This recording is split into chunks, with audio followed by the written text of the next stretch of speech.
It's the end of summer, which means we're in the heart of tomato season. And as Leilani just said, we're gonna make a tomato smoothie, AKA a tomato gazpacho, which is really a great way to use all those tomatoes. And I'm gonna throw some honeydew melon in there, some herbs from the garden. It's gonna be quite lovely. If you have like really beautiful end of season heirloom tomatoes, now is the time to use them. This is a pretty old recipe, but when I was tinkering with it back in Chicago, I wanted a sweet component that added some nice texture too. So honeydew melon is nice and floral. You can use cantaloupe too, perhaps a little watermelon, a cup to a cup and a half. We are days away from the return of the Flave City cookware set, and you get this handy dandy bench scraper in the set. That'll be available at flavecitycookware.com. We'll take an orange pepper, cut the walls off, and I don't like to waste the pepper, so I'll come up around the top here.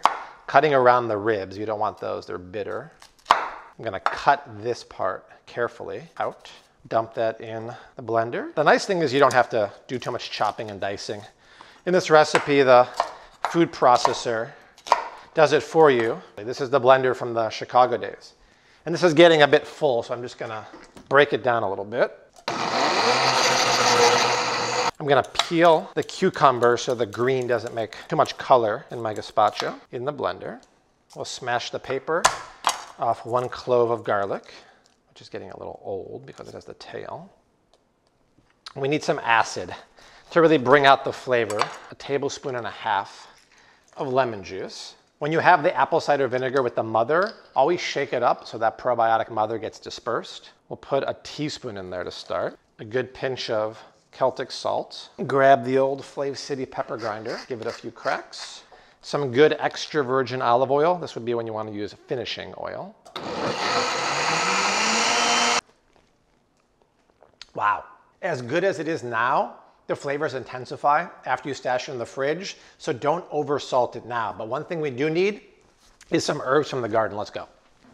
When it comes September in Florida, we can replant the tomatoes, the cucumbers, the kale. Everything got eaten by the caterpillars and the moths this summer, but once it cools down, we can resume. Good thing is the basil has flourished. Let's get a little bit of that. Let's get some of the fennel tops. This is the top of the fennel. That's the bottom. Has a lovely black licorice flavor. I wish we had smell-o-vision. This is spearmint, and the aroma from this is just like 10 times better than anything from those clamshells at the grocery store. Okay, let's go back in. Herbs go in the blender. 1 more blitz. Ooh, really good. I'm gonna make an executive call here. Do a little more vinegar, a little more lemon juice, a little more salt, and a glug of extra virgin olive oil. This has to go in the fridge for at least an hour, ideally 4 to 5. Let's get that gazpacho in a serving bowl. I've got some feta cheese here, which will be nice and salty to complement the sweetness from the gazpacho. Some chopped fennel tops and a drizzle of extra virgin. And there it is, friends. Summer gazpacho, AKA the tomato smoothie. If you have a lot of maters, this is a great recipe. That was in the fridge another 4 hours or overnight.